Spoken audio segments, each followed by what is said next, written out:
మిత్రులందరికీ శివరాత్రి పండుగ శుభాకాంక్షలు. ఈ శివరాత్రి సందర్భంగా మీకు ఒక జోక్ చెప్పాలనుకుంటున్నాను. అది 2021-22 సంవత్సరం అనుకుంటాను.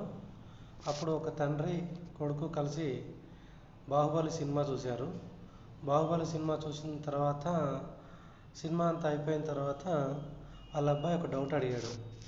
అవును నాన్న, అందరూ బాహుబలిని ఎవరు చంపారని అడుగుతున్నారు, కానీ అసలు ఆ సినిమాలో శివుడు కొండపైకి ఎందుకు ఎక్కాడు, చిన్నప్పటి నుంచి ఆ కొండపైకి ఎక్కాలని ఎందుకు కోరిక ఉంది అని ఎవరు అడగట్లేదు ఏంటి అని అడిగాడు. అప్పుడు ఆ తండ్రి, అవునరా నిజమే, నాకు కూడా ఈ ఆలోచన రాలేదు. అవును, ఆ శివుడికి చిన్నప్పటి నుంచి కొండ మీదకి ఎక్కాలని, అదే తన జీవితాశయం అని అనిపించేలా ప్రయత్నం చేశాడు, ఎందుకు మరి అని అడిగాడు. అప్పుడు వాళ్ళ అబ్బాయి చెప్పాడు, నాన్న, చిన్నప్పుడు బాహుబలి పుట్టాడు కదా, అమరేంద్ర బాహుబలి, శివుడు పుట్టినరోజే వాళ్ళ నాన్నమ్మ పైనుంచి కిందికి తీసుకొచ్చింది కదా ప్రాణాలు కాపాడడానికి. మరి కిందికి తీసుకొచ్చాక నదిలో ప్రవాహం పెరిగినప్పుడు చేతిలోంచి పైకి లేపి కాపాడింది.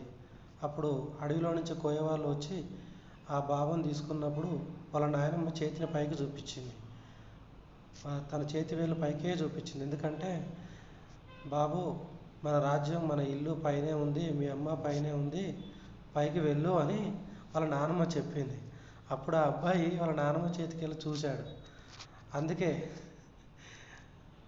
ప్రతిరోజు ఆ కొండ మీదకి ఎక్కి పైకి వెళ్ళాలనే ప్రయత్నం చేశాడు, అదే గుర్తుపెట్టుకున్నాడు అని చెప్పాడు.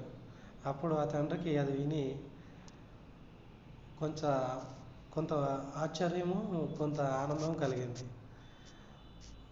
జోక్ బాగుందా? ఓకే, మరొకసారి శివరాత్రి పండుగ శుభాకాంక్షలు.